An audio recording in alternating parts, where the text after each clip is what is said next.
Hello hi friends, மணி பாருங்கள் இப்போ ஏழுறேன். இன்றைக்கி நம்ம வீட்டில் என்ன ஸ்பெஷல்னு பார்த்தீங்கன்னா மீன், சிலேபி மீன். அப்புறம் பார்த்திங்கன்னா இதில் வந்து சிஞ்சருக்கு தனியாக கொஞ்சோல வாங்கியிருக்கிறோம்.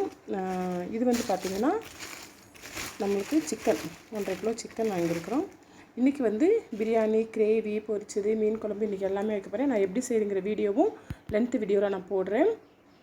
அப்புறம் பார்த்திங்கன்னா நேற்று வந்து லைவ் முடியவே ரொம்ப லேட் ஆயிடுச்சு. 11:45 10:45 ஆயிடுச்சு. அதனால் சரியாக தூங்கவே முடியல. கண்ணெல்லாம் பயங்கரமாக எரியுது. ஏன்னா ஏற்கனவே இன்றைக்கி வேறு நம்ம சொல்லியிருக்கிறோம் 12 to 1:30 லைவ் இருக்குதுன்னு சொல்லிட்டு. அதனால் இதெல்லாம் சமைச்சு முடிக்கவே எப்படி மத்தியானம் வந்துடும். லைவெல்லாம் முடிச்சுட்டு தான் தூங்கணும். ஓகே ஃப்ரெண்ட்ஸ், இதுதான் இன்றைக்கி எங்கள் வீட்டில் ஸ்பெஷலு. உங்கள் வீட்டில் என்ன ஸ்பெஷல் அப்படிங்கிறத மறக்காமல் கமெண்ட்டில் சொல்லுங்கள். திருப்பியும் சொல்லிக்கிறேன், இன்றைக்கி 12 to 1:30 லைவு. மறக்காமல் நம்ம சப்ஸ்கிரைபராக இருக்கட்டும், இல்லை இன்ஸ்டாகிராமில் இருக்கிற ஃப்ரெண்ட்ஸ் யாராவது இருக்கட்டும், கட்டாயமாக லைவுக்கு வந்திருக்கேன். Okay friends, okay bye. உங்கள் வீட்டில் என்ன லன்ச் அப்படிங்கிறத மறக்காமல் கமெண்ட்டில் சொல்லுங்கள். Okay bye.